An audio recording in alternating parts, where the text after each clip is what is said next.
날씨는 차고 또 길은 미끄럽고 아마 예배의 자리로 향하는 걸음걸음이 어느 때보다도 조심스러웠을 것 같습니다. 그럴수록 우리가 드리는 예배를 하나님께서 기쁘게 받아주시기를 바랍니다. 오늘 호산나 찬양 속에도 또 제단 분위기도 성탄의 그 의미가 가득 담겨 있습니다. 이제 내일이 성탄절 이어서 메리 크리스마스 인사하는 것이 성급하다라고 여겨지지 않습니다. 다시 한번 우리를 찾아오시는 주님의 놀라우신 은혜가 우리를 새롭게 하는 그 귀한 은총을 마음껏 누리는 성탄절이 되어지기를 바랍니다. 오늘 오후 예배 시간에는 교회 학교에서 오랫동안 준비한 어느 날은 합숙을 하기도 했습니다. 우리 성탄 축하 발표의 시간이 있는데 가능하다면 놓치지 마시고 참석하셔서 함께 즐거움을 나누셨으면 좋겠습니다. 강은교라는 시인이 있는데요. 그가 쓴 시 중에 단어라는 제목의 시가 있습니다. 제가 천년을 한번 읽어드리겠습니다. 지상에서 가장 아름다운 단어를 찾아 길을 떠난다.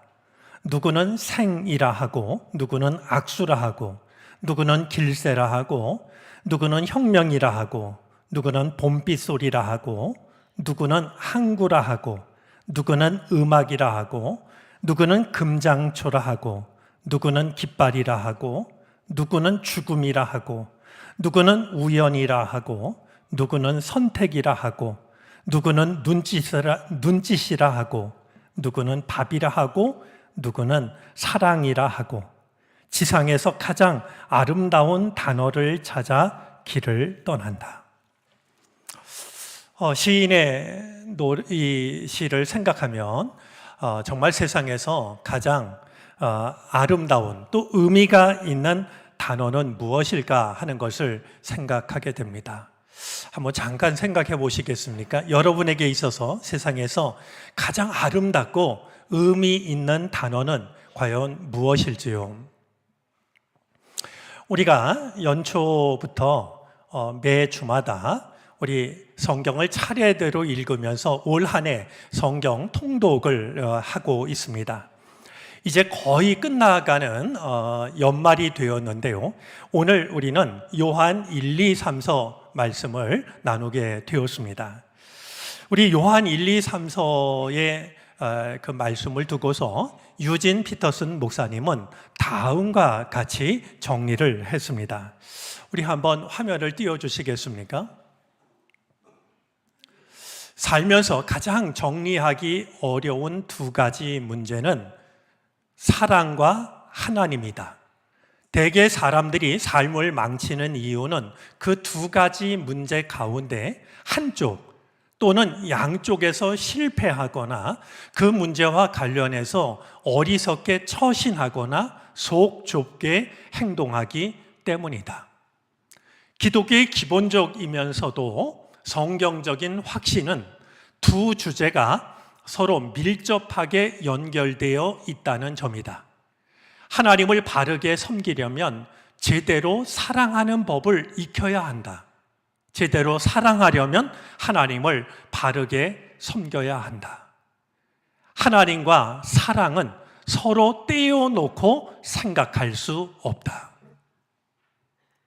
성경 전체가 이 사실을 우리에게 일러주고 있지만 요한 1서, 요한 2서, 요한 3서만큼 하나님과 사랑이 별개가 아니라고 하는, 떼어놓고 생각할 수 없다라고 하는 사실을 일러주는 책은 드물 것입니다. 초대교회로부터 이 요한 1, 2, 3서를 기록한 사람을 요한복음을 기록한 사도 요한이라고 생각을 해왔습니다. 왜냐하면 사용하고 있는 단어나 문체가 닮은 것이 굉장히 많이 있고 또한 그 사상도 많이 닮아 있기 때문입니다. 우리가 잘 알고 있는 것처럼 이 사도 요한에게는 한 가지 별명이 있었습니다. 주님께서 사랑하시는 자, 주님께서 사랑하시는 제자.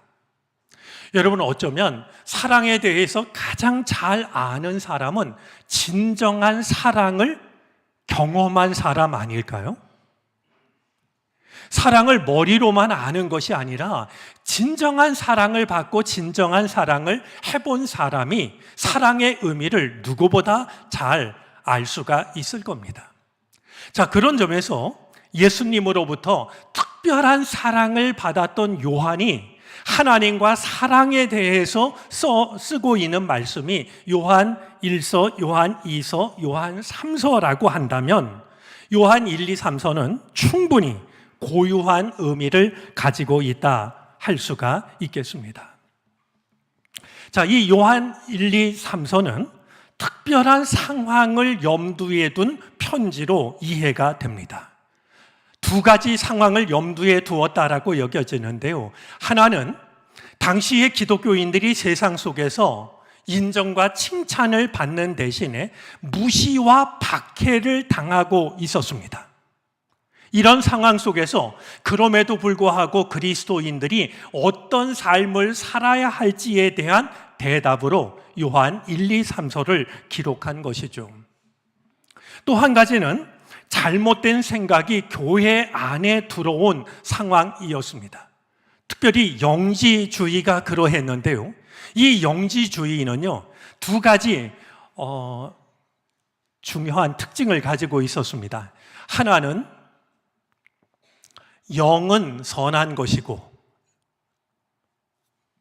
물체는 악한 것이다. 육은 악한 것이다 라는 생각을 가지고 있었습니다. 그래서 세상을 이분법적으로 바라보면서 이제 영에 속한 것은 선하지만 나머지 것은 모두 악하다라고 생각을 해왔습니다. 자, 그러다 보니까 이 영지주의자들은요, 예수님이 인간의 몸으로 태어나셨다라고 하는 것, 예수님이 십자가에 달려 돌아가셨다라고 하는 것을 폄하하거나 무시했습니다.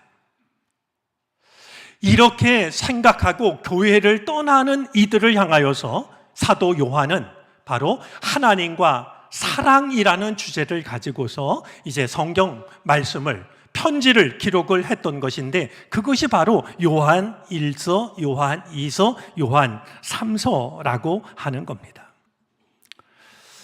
자, 세상 속에서 사람들에게 인정받지 못하면서 믿음을 지키는 사람들, 또 잘못된 교리로 인하여서 혼란에 빠진 이들에게 하나님과 사랑에 대해서 전해주는 것이 이 요한 1, 2, 3서라고 하는, 이것을 우리가 마음에 두고 요한 1, 2, 3서를 읽을 때 우리는 한 구절 한 구절을 통해서 이것이 그 당시에 전했던 메시지는 물론이고 오늘 우리에게 전해주고 있는 가르침이 무엇인지를 생각할 수가 있게 될 것입니다. 오늘 본문이 평소보다는 조금 길었다라고 여겨지셨을 것 같은데요. 오늘 본문을 길지만 그대로 읽었던 데에는 이유가 있습니다. 말씀을 읽으면서 공감하셨을지 모르지만 오늘 말씀 속에는 따로 뺄래야 뺄 수 있는 말씀이 없다라고 여겨집니다. 말씀 하나하나가 다 소중하다라고 여겨졌고요. 다른 하나는요, 오늘 말씀은 너무나도 분명해가지고 거기다 뭔가 설명을 붙이는 것이 어색하다라고 여겨질 정도입니다. 우리가 흔히 쓸데없는 구음말을 보태는 걸 사족을 단다라고 말하는데요. 안 그려도 될 뱀의 다리를 그려 넣는 것처럼 말이죠. 오늘 말씀을 따로 설명하는 것은 마치 사족을 다는 것처럼 불필요한 일이라고 여겨지는데요.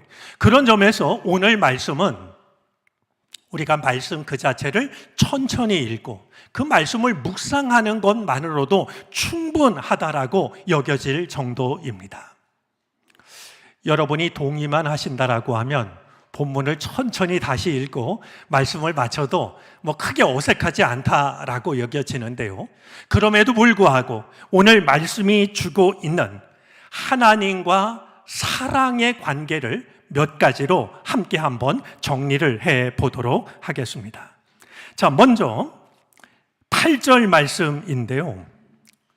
사랑하지 않는 사람은 하나님을 알지 못합니다. 왜냐하면 하나님은 사랑이시기 때문입니다. 라는 말씀입니다. 사랑하지 않는 사람은 하나님을 알지 못한다고. 왜냐하면 하나님은 사랑이시기 때문이라는 것이죠. 이 얼마나 자명한 말씀입니까? 뭔가를 보탤 것도 없고 뺄 것도 따로 없습니다. 순서를 바꾸어서 천천히 읽으면 다음과 같습니다. 하나님은 사랑이십니다. 그렇기 때문에 사랑하지 않는 사람은 하나님을 알 수가 없습니다. 하나님과 사랑과의 관계를 이렇게 우리에게 전해줍니다. 자, 두 번째입니다. 12절 말씀인데요. 지금까지 하나님을 본 사람은 없습니다. 하지만 우리가 서로 사랑하면 하나님은 우리 가운데 계십니다. 우리 성경 어디를 찾아봐도 하나님을 육신의 눈으로 보고 싶어 했던 사람들은 많이 있었지만 실제로 하나님을 본 사람은 아무도 없습니다. 그런데 오늘 성경은 놀랍게도 하나님을 본 사람은 아무도 없지만 우리가 서로 사랑하면 하나님은 우리 가운데 계시다라고 말씀하고 있습니다. 여러분, 하나님은 우리의 눈으로 뵙는 분이 아닙니다. 우리의 전 존재로 느끼고 경험해야 하는 분입니다. 우리가 서로를 사랑할 때 하나님은 우리 안에, 우리 가운데 계십니다. 사랑 안에서 우리는 우리와 함께 하시는 하나님을 느끼고 경험할 수가 있게 됩니다.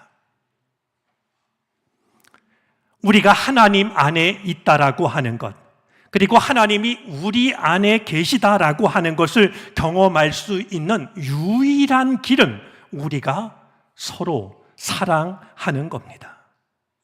온갖 다름에도 불구하고, 온갖 차이에도 불구하고 우리가 서로를 진심으로 사랑하게 될 때 하나님은 우리 가운데 계시기 때문입니다. 우리로 사랑하게 하신 하나님은 우리가 서로를 사랑할 때 더욱 우리와 함께 계십니다. 풍성한 사랑으로 말이죠. 자, 세 번째입니다. 사랑에는 두려움이 없고 사랑은 두려움을 내어 쫓습니다. 18절 말씀입니다. 우리를 두렵게 하는 일들은 그 가지를 셀 수 없을 만큼 참으로 많습니다. 하지만 두려움을 이길 수 있는 것은 많지가 않습니다. 두려움은 우리의 삶을 무력하게 만들고 우리의 믿음을 초라하게 만들고는 합니다. 그런데 오늘 성경은 우리가 두려움을 이길 수 있는 한 가지를 우리에게 전해줍니다. 두려움을 이길 수 있는 것, 그것은 사랑입니다. 사랑에는 두려움이 없고 사랑은 오히려 두려움을 내어 쫓는다라고 말씀을 하고 있습니다. 심지어 우리가 하나님의 사랑을 받을 만한 자격이 없다라고 여겨질 때에도, 그래서 하나님으로부터 단절될 수밖에 없는 두려움이 우리 마음을 엄습할 때에도 사랑은 그 두려움마저 내어 쫓아줍니다. 하나님은 우리가 자격이 있기 때문에 우리를 사랑하시는 것이 아닙니다. 대속제물로 찾아오신 그분은 우리가 부족함에도 불구하고 우리를 여전히 사랑하고 계십니다. 그렇기 때문에 내가 하나님의 사랑을 받을 만한 자격이 없다라는 두려움이 우리 안에 찾아올 때에도 나를 사랑하시는 그분의 사랑 안에서 우리는 두려움을 이겨낼 수가 있는 겁니다. 우리는 하나님의 사랑 안에서 사랑하고 사랑받습니다. 그것을 방해할 것은 세상에 아무것도 없습니다. 마지막 네 번째입니다. 20절 말씀인데요. 하나님을 사랑한다고 하면서 자기 형제를 미워하면 거짓말쟁이입니다. 10번, 20번, 수백 번 하나님을 사랑한다고 고백을 한다 할지라도 형제를 사랑하지 않으면 하나님을 사랑한다고 말했던 그 고백은 거짓말이 되고 만다는 겁니다. 왜냐하면 눈에 보이는 형제도 사랑하지 않는 사람이 눈에 보이지 않는 하나님을 사랑할 수는 없기 때문인 것이죠. 지금 말씀드린 이 모든 것들을 놀랍게도 우리가 잘 알고 있는 복음성가 하나가 잘 담고 있다라고 여겨집니다. 우리 잠깐 사랑의 나눔이라는 복음성가가 있는데요. 오늘 이 말씀을 우리가 생각하면서 이 복음성가를 한번 천천히 불러보도록 하겠습니다.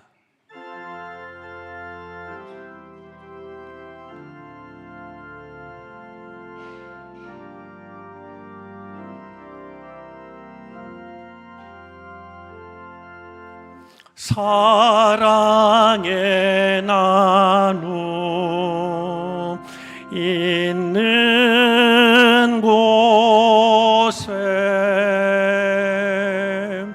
하나님께서 계시도다. 우리 다시 한번 불러보겠습니다. 사랑의 나눔 있는 곳에 하나님께서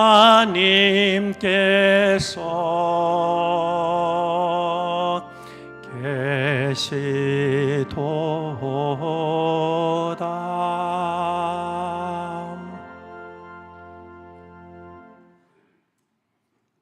하나님은 우리가 알지 못하는 어느 먼 곳에 계신 것이 아니라 우리가 사랑하는 그 자리에 사랑으로 우리와 함께 계시는 겁니다. 저는 오늘 말씀을 이야기 하나로 마치려고 합니다.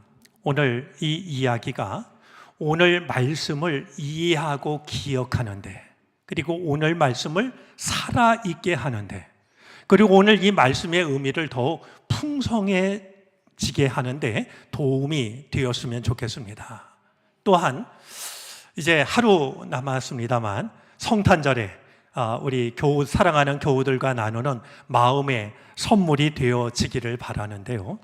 오늘 나눌 이 이야기는 아마 잘 알고 있는 이야기 아닐까 여겨집니다만, 톨스토이가 쓴 사람은 무엇으로 사는가 하는 이야기입니다. 한번 이야기를 천천히 들으면서 오늘 우리가 만난 주님의 말씀을 떠올려 보시기를 바랍니다. 러시아의 한 작은 마을에 아내와 아이들을 둔 평범한 구두방 주인인 세면이라는 사람이 살고 있었습니다. 그는 가난하지만 열심히 일하면서 성실하게 살아갑니다. 하지만 성실함과는 달리 그의 삶은 가난으로부터 크게 벗어날 수가 없었습니다. 부부는 외출을 할 때면 하나의 털 외투를 그저 교대로 입고 나가야 할 만큼 그런 가난한 삶이었죠.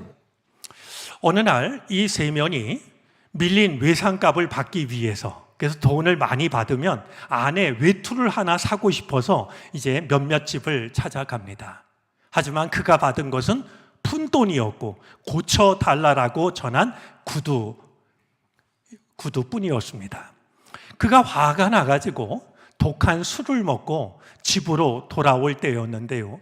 예배당을 지나다가 예배당에 알몸으로 쓰러져서 벌벌 떨고 있는 한 남자를 만나게 됩니다. 그는 화가 잔뜩 나 있었고 그를 데리고 갈 형편도 아니어서 그냥 지나치려고 하다가 왠지 그 남자가 불쌍한 생각이 들었습니다.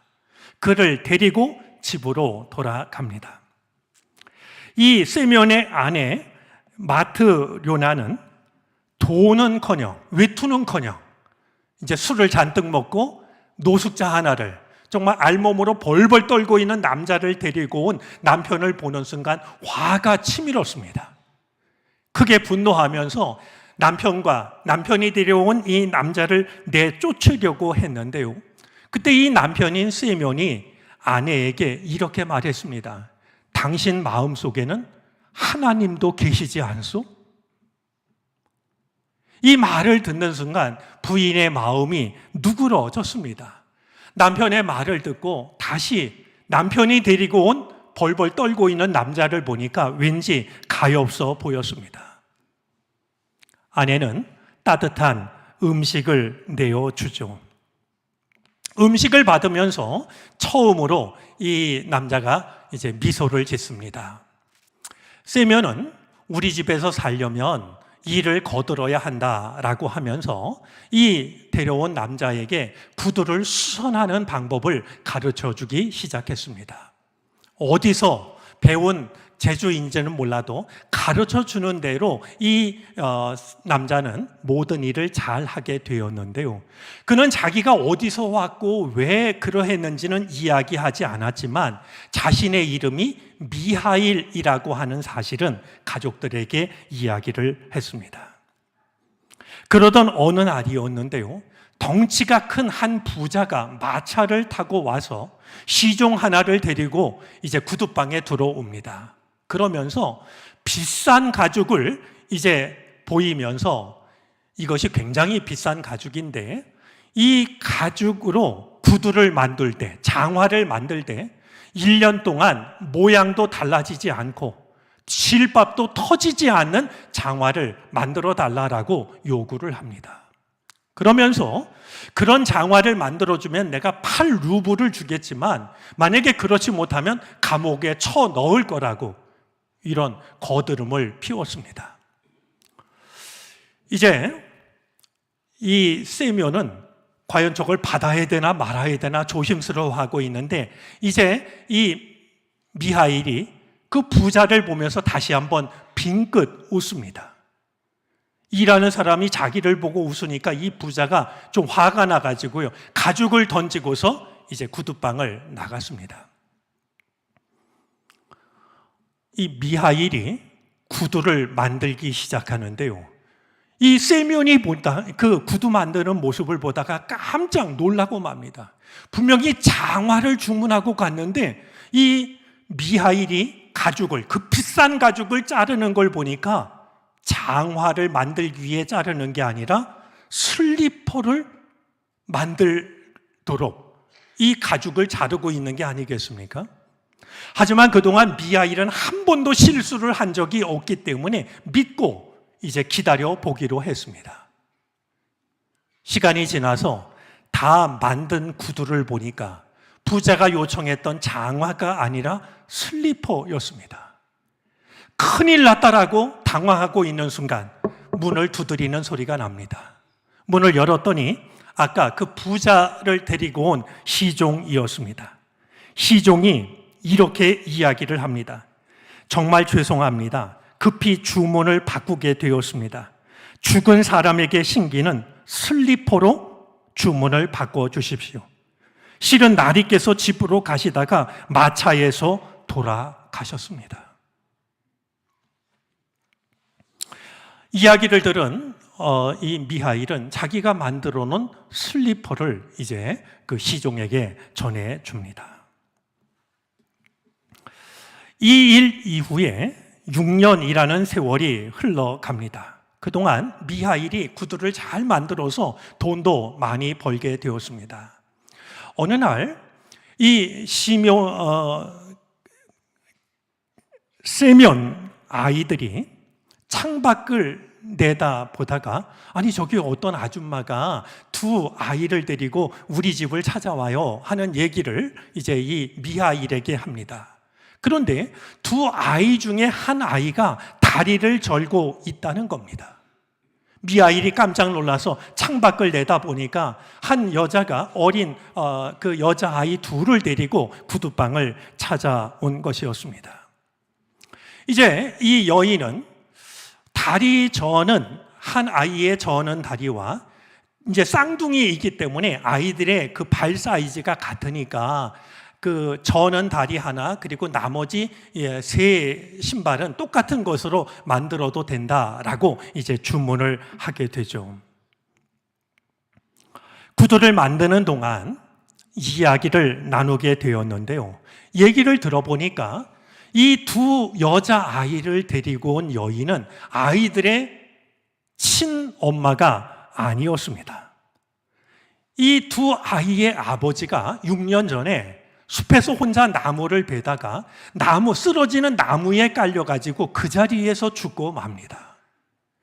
남편이 갑자기 죽게 되자 어린 이제 두 아이를 낳게 된 이 여인이 말이죠. 너무나 충격을 받아가지고 여인도 결국 세상을 떠나게 되는데요.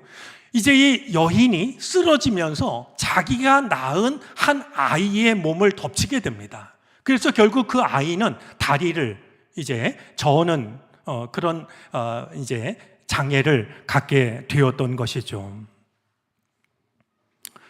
동네 사람들이 이제 그 남편 장례를 잘 치렀던 동네 사람들 중에서 이 아이를 데리고 온 여인이 그렇게 엄마 아빠를 다 잃어버리고 세상에 둘만 남게 된 이 쌍둥이 여자아이를 자기의 자식으로 받아들여서 6년 동안 키워왔던 겁니다. 자기의 어린 아들이 있었지만 이 여인은 그럼에도 불구하고 아무도 돌볼 사람이 없는 두 여자아이를 자기의 딸로 키워왔던 것이었습니다. 이제 이 이야기를 나누는 동안 얼른 구두를 다 만든 이 세면과 미하일이 구두를 전해주게 되는데요. 구두를 만들면서 얘기를 들은 이 미하일의 몸에서 빛이 퍼지기 시작을 합니다. 이제 처음으로 미하일이 자기가 누구인지를 이야기를 하는데요. 이 구두를 만들던 미하일은 사실 하늘나라에서 하나님을 섬기던 대천사였던 미카엘 천사였습니다. 그가 이제 이야기를 들려주는데요. 6년 전에 이 미카엘 천사는 하나님으로부터 저 지상에 내려가서 한 여인의 영혼을 불러오라는 명을 받게 됩니다. 미하일이 와서 한 여인의 영혼을 불러가려고 하는데 여인이 사정을 했습니다. 제 남편은 세상을 떠났고 제가 막 아기를 낳았는데 만약에 제가 죽으면 이 아이들은 세상에서 살아남을 수가 없을 겁니다. 그러니 이 아이들이 조금만 자랄 수 있도록 제게 조금의 시간을 더 달라라고 사정을 했죠. 얘기를 들은 미하엘 천사는 그 여인의 영혼을 불러갈 수가 없었습니다. 혼자 하나님께로 돌아갑니다. 여인의 영혼을 불러오지 못한 미카엘 천사에게 하나님께서는 이렇게 말씀하십니다. 자, 그래도 그 여인을 데려오거라. 그러면 세 가지 뜻을 알게 될 것이다. 사람의 마음 속에는 무엇이 있는가? 사람에게 주어지지 않은 것은 무엇인가? 사람은 무엇으로 사는가? 이 세 가지를 알게 되면 하늘나라로 돌아오게 될 것이다. 그래서 다시 지상에 내려온 이 미카엘이 여인의 영혼을 불러서 하나님께로 올라가는 중이었는데요. 갑자기 강한 바람이 불어서 미카엘 천사가 땅으로 추락을 하고 맙니다. 그래서 그는 알몸뚱이로 예배당 곁에 쓰러져 가지고 벌벌 떨고 있었던 것이죠. 자기를 지나가던 세면이 자기를 보고서 그냥 지나갈 줄 알았는데 불쌍한 마음으로 찾아와서 자기를 데리고 따뜻한 집으로 데려갔습니다. 그 순간 미카엘 천사는 사람 마음 속에는 사랑이 있는 거구나 하는 사실을 깨달았습니다. 부자가 와서 거들먹거리면서 장화를 주문할 때 아무도 보지 못했지만 이 미하일은 자기의 동료 천사인 죽음의 천사가 그의 뒤에 서 있는 것을 보았습니다. 사람은 자기에게 정말로 필요한 것이 무엇인지를 알 수 있는 것이 없구나. 두 번째 사실도 알게 되었습니다.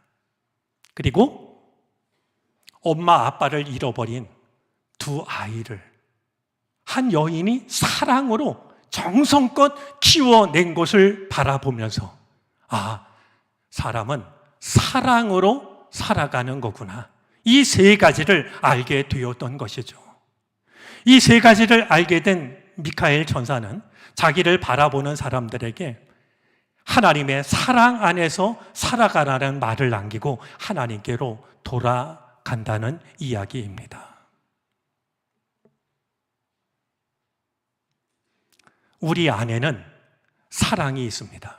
그리고 우리는 우리에게 정말로 필요한 것이 무엇인지를 알지 못하는 삶을 살아갑니다. 그럼에도 불구하고 사람은 사랑으로 살아가는 것입니다. 잊지 말고 기억하시기를 바랍니다. 하나님은 사랑이십니다. 우리가 서로를 사랑할 때 하나님은 우리 가운데 계십니다. 하나님의 사랑 안에서 서로 사랑하는 삶을 살아가는 것, 그것을 두고 오늘 성경은 완전한 사랑이라고 말씀하고 있습니다. 완전한 사랑, 이것이야말로 구원이라는 말에 또 다른 표현이 되어질 것입니다. 완전한 사랑을 통하여서 구원받은 자의 그 복된 삶을 살아가는 우리 모두가 되어질 수 있기를 바랍니다. 기도하겠습니다. 사랑의 하나님,